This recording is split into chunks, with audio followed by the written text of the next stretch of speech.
এটা আল্লাহ পাকের এখতিয়ারি বিষয়, কিন্তু আল্লাহ পাক একটা নিজাম রাখছেন দুনিয়াতে, যে এই নিজামের মাধ্যমে দুনিয়াটা চলবে, এটাই হলো কথা। তো এই বিষয়গুলো যদি আমরা পুরাটা বয়ান করতাম, যে বয়ানটা দিয়ে বলা হচ্ছে ওই বয়ানটা পুরা বললে এখানে আর কোনো কথাই আর থাকে না। আমাদের তো গোড়া আছে, কোরআন আছে, হাদিস আছে, ইজমা আছে, কিয়াস আছে, দলিল যেহেতু আমাদের আছে, তো আপনি ভুল না আমি ভুল এটা তো বসলেই সমাধান হয়ে যায় দলিলের আলোকে আলোচনা করলে। দেওবন্দ নিজে এই প্রশ্নটাকে নেয় নাই, দেওবন্দ নিজে বলেন নাই, এবং প্রশ্নকে স্পষ্ট বলে দিচ্ছেন যেটা কেউ বলবে না যে হেদায়েত আল্লাহর হাতে নাই, এ কথা কেউ বলবে না। আপনি যদি বয়ান পুরা শুনতেন তাহলে আপনি বুঝতে পারতেন। এক এক পক্ষ যদি এভাবে বলতে থাকেন তাতে দ্বন্দ্ব আরো বাড়বে। কি বাড়বে জানেন? আপনার অনুসারে ভাববে তাহলে আমার হুজুরের তো ঠিক বলছে, ওনারা তো পুরাটাই ভুল। আবার ওনারা যখন বক্তব্য দেয় ওনাদের অনুসারে বলবেন যে আমার হুজুরের ঠিক আছে, এনারা পুরোটা ভুল।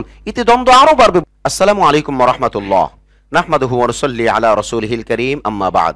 সুপ্রিয় দর্শক শ্রোতা, দেশ ও প্রবাসে, কাছে ও দূরে, যে যেখান থেকে আমাদেরকে দেখছেন ও শুনছেন, সকলকে আন্তরিক মোবারকবাদ জানাচ্ছি। আমি ইউসুফ মাহমুদী এবং আপনাদের প্রত্যেককেই আমন্ত্রণ জানাচ্ছি আমাদের আজকের এই বিশেষ ভিডিও বার্তা অনুষ্ঠানে। বন্ধুরা, আপনারা জেনে থাকবেন যে মাওলানা সাআদ কান্ধলভি হাফিজাহুল্লাহ হযরতকে নিয়ে বিভিন্ন রকমের আলোচনা সমালোচনা চলমান। এই ক্ষেত্রে ওনার অনুসারী যারা রয়েছেন অথবা নিজামুদ্দিন মার্কাজের অনুসারী যারা রয়েছেন, তারা এদের মধ্যে যারা আলেম রয়েছেন তারা বিভিন্নভাবেই জবাব দিচ্ছেন। আজকে মাওলানা তানবীর হাফিজাহুল্লাহ, যিনি খতিব মাধপুর বাজার জামে মসজিদ পাবনা, হযরত আজকে আমাদেরকে কথা বলবেন। চলুন আমরা হযরতের সাথে একটু সালাম বিনিময় করে আসি। আসসালামু আলাইকুম মুহতারাম, কেমন আছেন? ওয়ালাইকুম আসসালাম ওয়া রাহমাতুল্লাহি ওয়া বারাকাতুহু। আলহামদুলিল্লাহ, আল্লাহ পাক খুব ভালো রাখছে। আপনি কেমন আছেন হযরত? আলহামদুলিল্লাহ, আমি এবং আমরা সবাই ভালো আছি।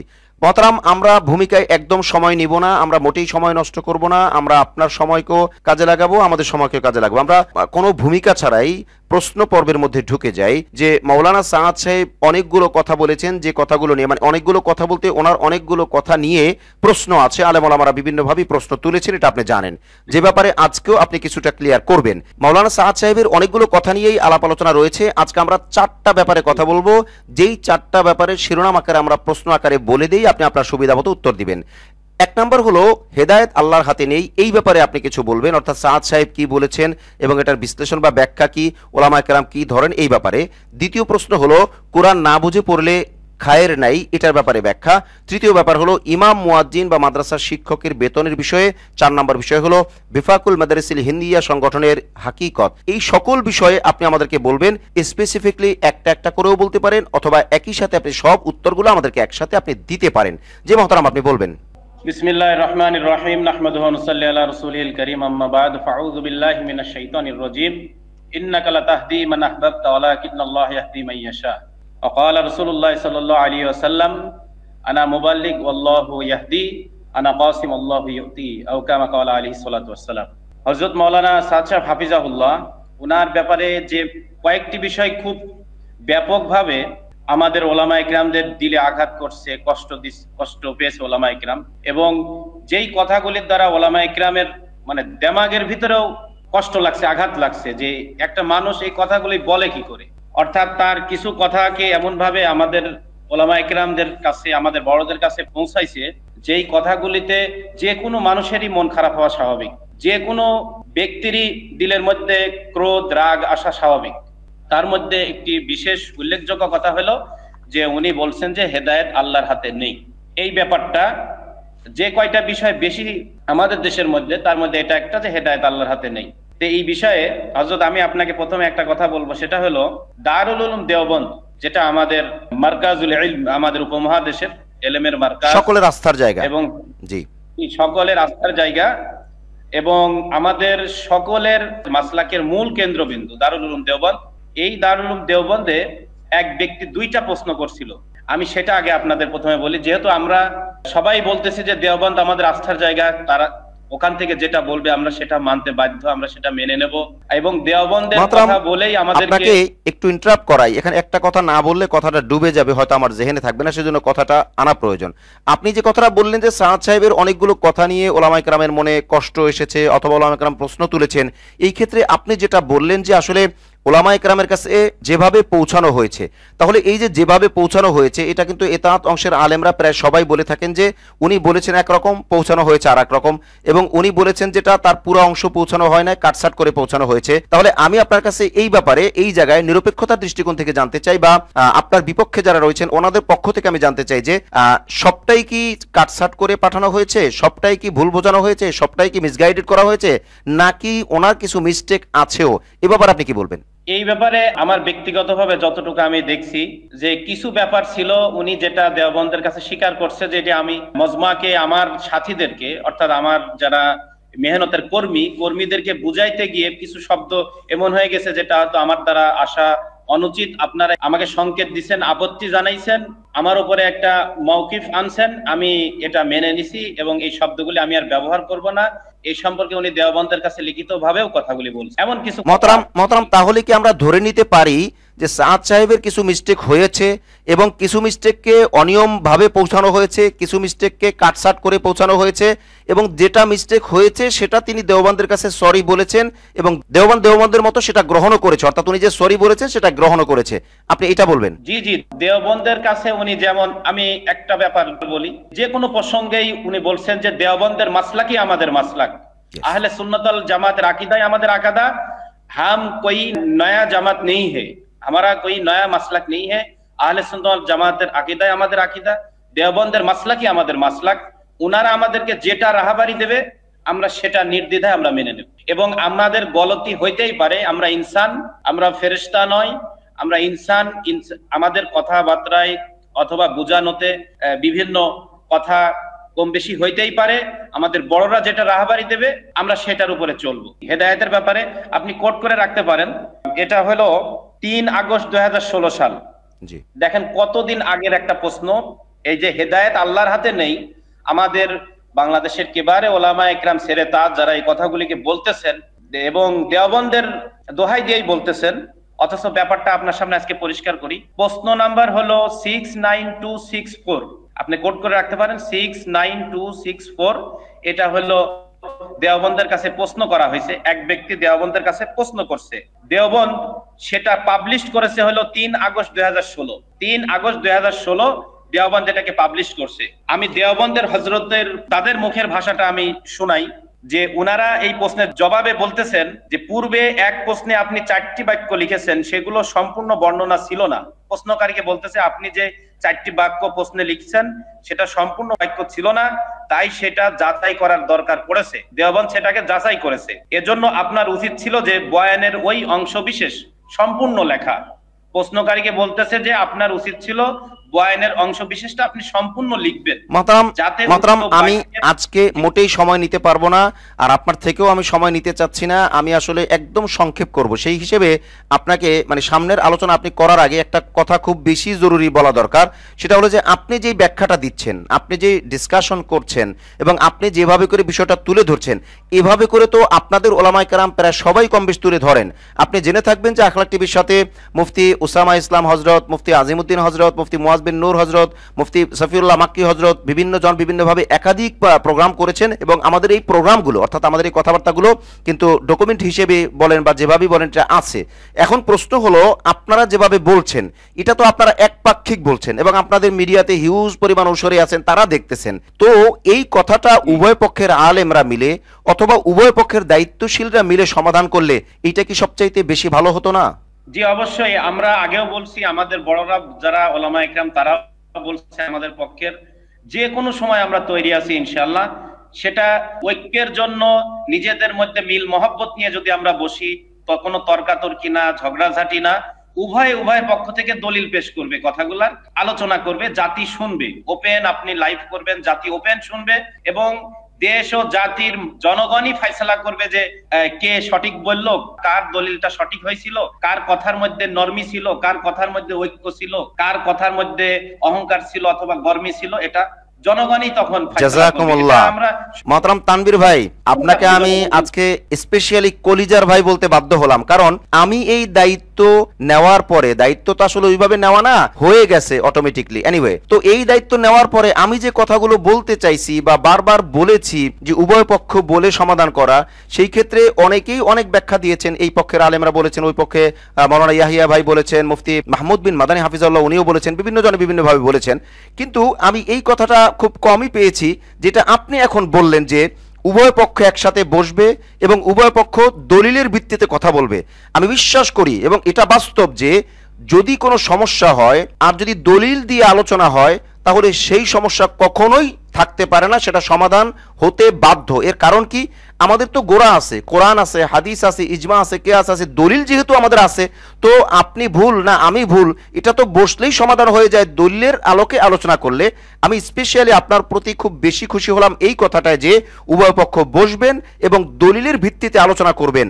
অফকোর্স এটা যদি হয় তাহলে আমি বিশ্বাস করি সমাধান হওয়া একদম ইজি, পানির মতো পরিষ্কার হয়ে যায়। কারণ কে ভুল করছে সেটা তো দলিলেই প্রমাণ হয়ে যাবে, কে ভুল করে নাই সেটা তো দলিলেই প্রমাণ হয়ে যাবে, অথবা ভুল করলে সেটা কোন তবকার ভুল, কতটুকু বলা হয়েছে আর কতটুকু ভুল করেছেন, এই সব কিছু দলিলের আলোকে পরিষ্কার হয়ে যাবে। এই কথাটুকু আমি এজন্য বললাম যে আপনাকে আমি স্পেশালি ধন্যবাদ দিলাম, কারণ আমি অনুভব করি যে উভয় পক্ষ ভালো মন নিয়ে বসলে আর দলিল মানলে বা দলিলের ভিত্তিতে আলোচনা হলে আমার মনে হয় এই সমস্যা অল্প সময়ের মধ্যেই সমাধান হওয়া সম্ভব। যে মহতারাম আপনি বলবেন, আমরা আজকে খুব বেশি সময় নিচ্ছি না, এটার আরো আলোচনা আসবে পার্ট বাই পার্ট, আপনি সংক্ষিপ্ত পরিসরে শেষ করবেন ইনশাআল্লাহ। আচ্ছা, আমি সংক্ষিপ্ত পরিসরে বলতেছি। তো দারুল উলুম দেওবন্দ তাদের এই প্রশ্নের জবাবে বলছে যে আপনি যে প্রথম প্রশ্নটা করছেন, আপনার প্রথম প্রশ্নটা সম্পূর্ণ না, দ্বিতীয় যে প্রশ্ন করছেন দ্বিতীয় প্রশ্নটা প্রথম প্রশ্নের থেকে সম্পূর্ণ ভিন্ন। দেখেন, দ্বিতীয় প্রশ্নটাই কি করা হয়েছে যে তুমি এই খেয়ালে আসো যে হেদায়েত আল্লাহর হাতে, অতএব আমাদের মেহনত করার দরকার কি প্রয়োজন, আল্লাহর হাতে হেদায়েত নেই, নতুবা তিনি নবীদেরকে দুনিয়াতে কেন পাঠাতেন। দ্বিতীয় প্রশ্নটা এমন ছিল, আল্লাহর হাতে হেদায়েত নেই। এই দেখেন, একটা সাধারণ আমি কথা বলে আপনাকে একটা উদাহরণ টানি। যেমন আমাদের দেশে মাযহাব শব্দের অর্থ যদি আমরা বলি, মুখে বলি, তাহলে বোঝায় যে হানাফি, শাফি, মালিকি, হাম্বলি, এটা আমরা ধরে নেই। কিন্তু আমাদের পার্শ্ববর্তী রাষ্ট্রে যদি মাযহাব শব্দ বলা হয় তাহলে তার অর্থ হয়ে যায় ধর্ম, মাযহাবে ইসলাম, হিন্দু মাযহাব, খ্রিস্টান মাযহাব।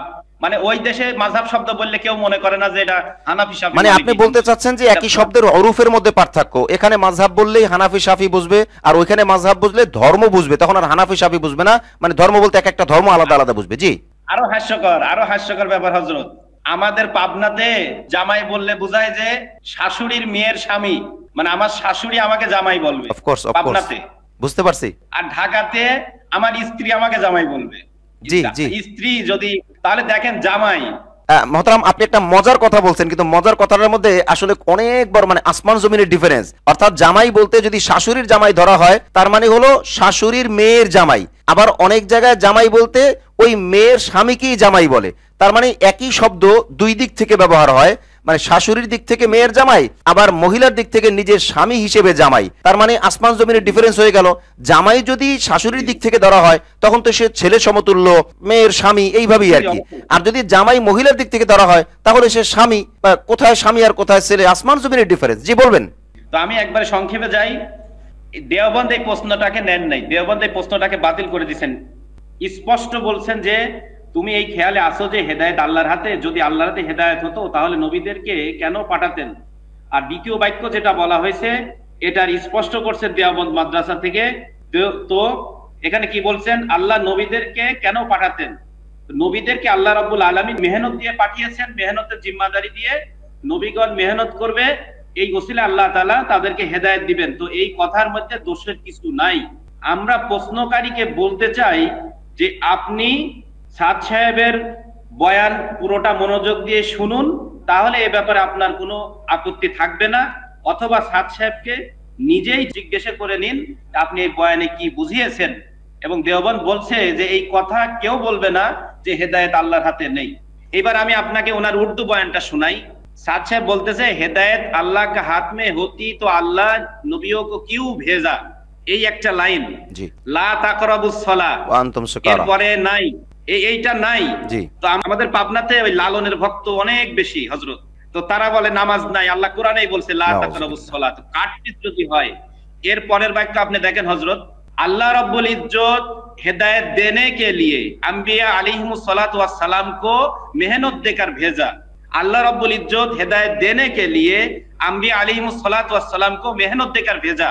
আপনি যদি অডিওটাও শুনেন ওই অডিওটা, তাহলে স্পষ্ট হয়ে যাবে আল্লাহ হেদায়েত দেওয়ার জন্য নবীদেরকে মেহনত দিয়ে পাঠিয়েছেন। আল্লাহ তাআলা কিন্তু দুনিয়াতে কিছু জাবতা রাখছেন, কিছু সুন্নত রাখছেন প্রত্যেকটা জিনিসের। যেমন রিজিকের মালিক আল্লাহ, হেদায়েতের মালিক আল্লাহ, কিন্তু হেদায়েতের জন্য আল্লাহ সুন্নত রাখছেন, রিজিকের জন্য আল্লাহ তাআলা সুন্নত নিয়ম। মাতরাম, আপনি যে ডিপ আলোচনা করতেছেন আমি খুব ফিল করি, খুব অভাব অনুভব করি যে এই ডিপ আলোচনা উভয় পক্ষের আলেমদের করার ব্যাপার এবং ক্ষেত্র বিশেষে এটা মিডিয়াতেও আসার ব্যাপার না, এটা ঘরোয়াভাবে সমাধানের ব্যাপার। যেমন এখন আপনি যেটা বললেন যে সাদ সাহেবের বক্তব্য, প্রথম উনি যেটা বলছেন যে হেদায়েত अगर अल्लाह के हाथ में होती तो अंबिया को क्यों भेजते थे, তো মানে হেদায়েত যদি আল্লাহর হাতেই থাকতো তাহলে কেন আম্বিয়া আলাইহিস সালামকে পাঠাইলেন। তার কেমন যেন বোঝা যায় যে আম্বিয়া আলাইহিস সালামের কারণে হেদায়েত ঠেকা বা ওনাদের মাধ্যমে হেদায়েত হবে। এনিওয়ে, এরপরে তিনি ব্যাখ্যা করেছেন, আপনি যেটা বলতে চাইছেন তিনি তারপরে ব্যাখ্যা করেছেন যে আম্বিয়া আলাইহিস সালামের মাধ্যমে কাজটাকে আল্লাহ রাব্বুল আলামিন এভাবে করছেন যে তারা দাওয়াতি কাজ করবে, মানুষ তাদের মাধ্যমে আসবে, এরপর হেদায়েত গ্রহণ করবে, আর মূলত হেদায়েত আল্লাহই দিবেন বা আল্লাহর হাতেই, ব্যাখ্যা করে বলা।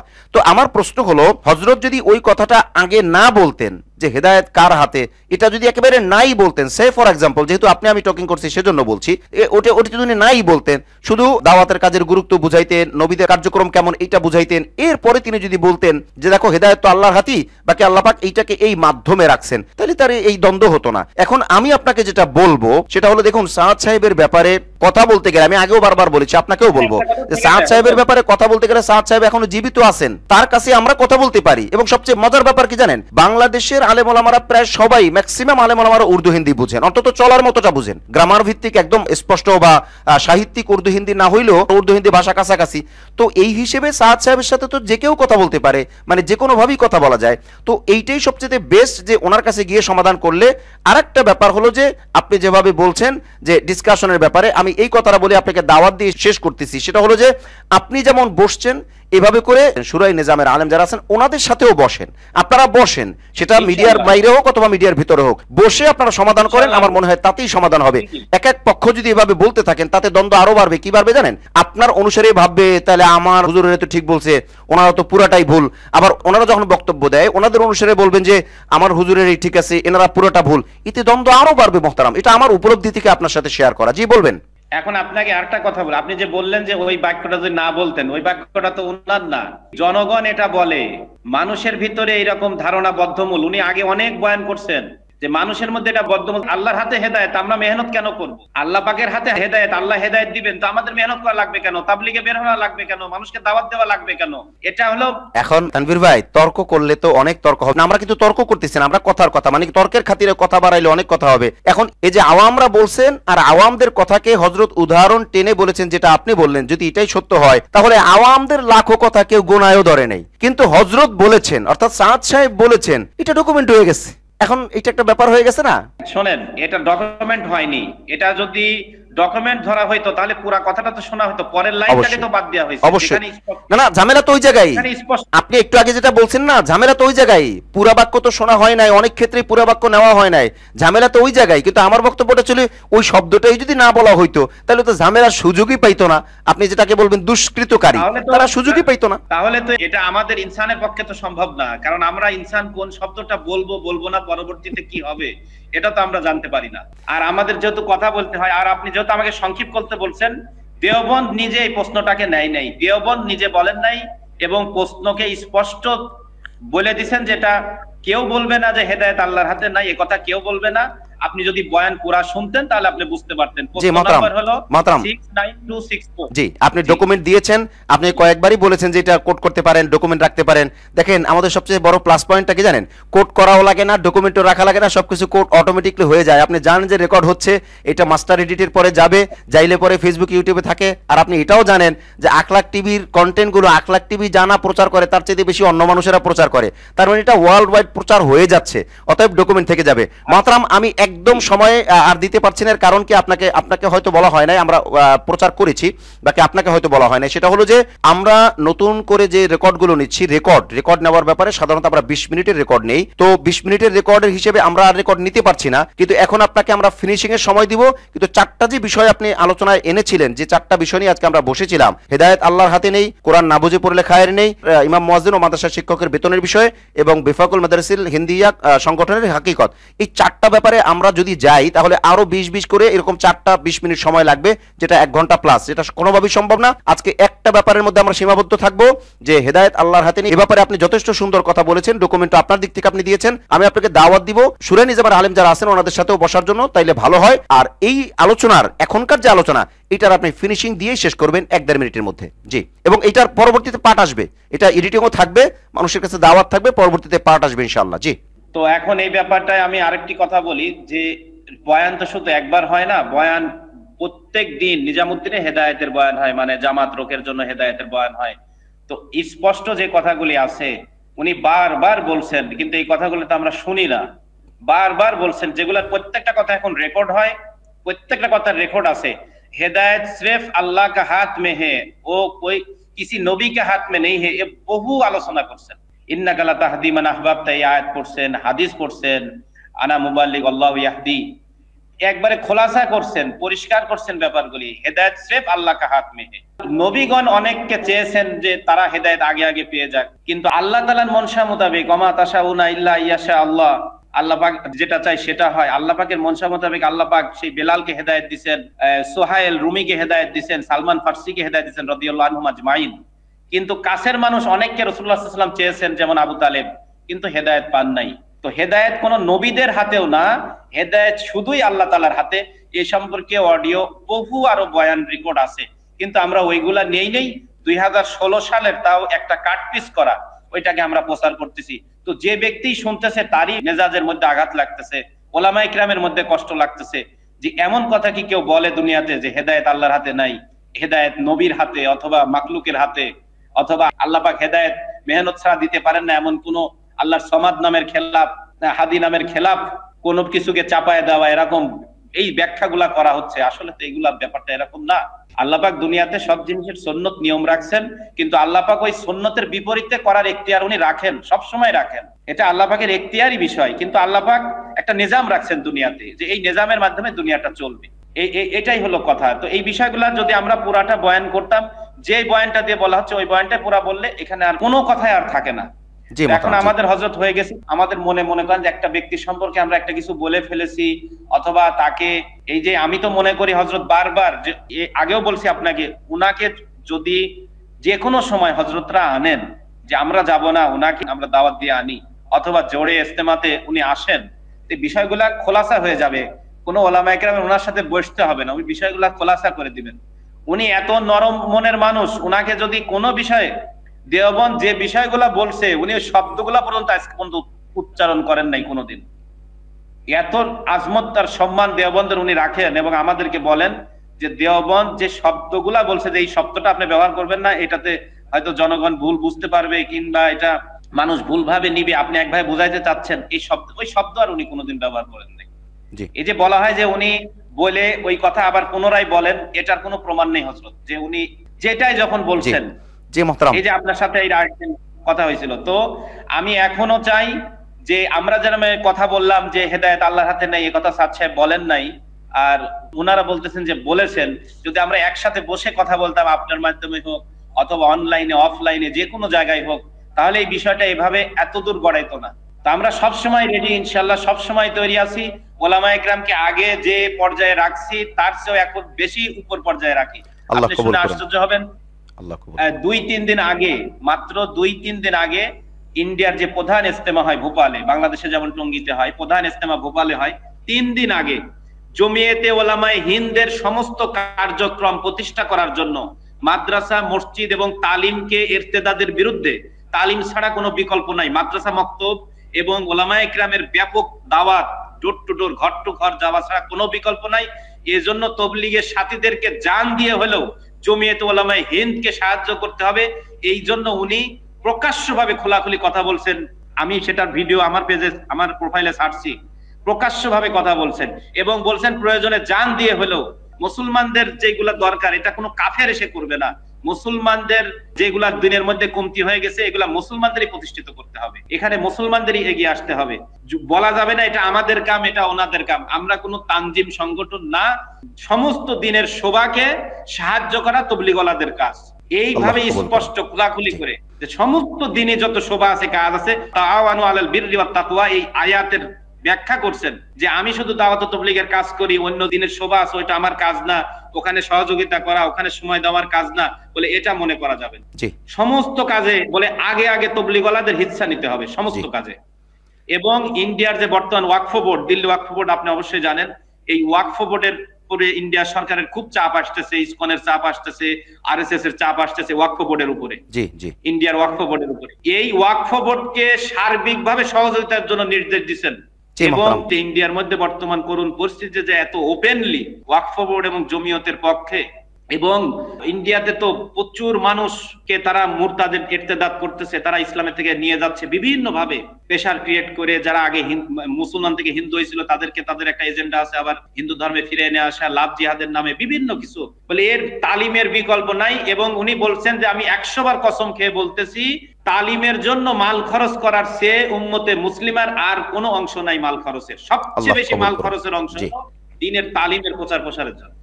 জি মোহতারাম, আপনার এই টোটাল বিষয়টা আমরা বুঝতে পেরেছি, আমরা বিশ্বাস করি জনগণও বুঝবেন, এবং আপনাদের বিপক্ষে যারা রয়েছেন অত্যন্ত দুঃখজনক হলে সত্য, এটা বিপক্ষের বলতে হচ্ছে, মানে শুরাই নিজামের সাথে যে সকল আলেম ওলামারা রয়েছেন, আমি বিশ্বাস করি আপনি যেভাবে বললেন আপনি ওনাদের সাথে বসবেন, ওনারাও বলছেন বসবেন, ইনশাআল্লাহ আলাপ আলোচনা চলছে। আমরা হয়তো আখলাক টিভির ব্যবস্থাপনায় বসতে পারি, অথবা আপনারা পার্সোনালিও বসতে পারেন, আপনাদের প্রতিষ্ঠানগুলোতেও বসতে পারেন, ইনশাআল্লাহ বসার মধ্যেই ফায়দা হবে, খায়ের হবে বলে আমরা আশা করি, বিশ্বাস করি। প্রিয় দর্শক, আপনারা জেনে থাকবেন যে মাওলানা তানভীর হাফিজাহুল্লাহ হযরত অনেক গুরুত্বপূর্ণ কথাগুলো বলছিলেন, প্রায় 4টা বিষয়ের উপরে উনি কথা বলার কথা, কিন্তু আমাদের সময় 20 মিনিট, সেখানে আমরা আধা ঘন্টা ক্রস করেছি। অতএব আমরা 4টা ব্যাপারে শুধুমাত্র একটা ব্যাপার আজকে শুনলাম, অর্থাৎ হেদায়েত আল্লাহর হাতে নেই, এই শিরোনামে যে কথাগুলো চলছে এইটার ব্যাপারে আমরা আলোচনা শুনলাম, এবং পরবর্তীতে আরো 3টা ব্যাপারে আমরা স্টেপ বাই স্টেপ আলোচনা শুনবো ইনশাআল্লাহ।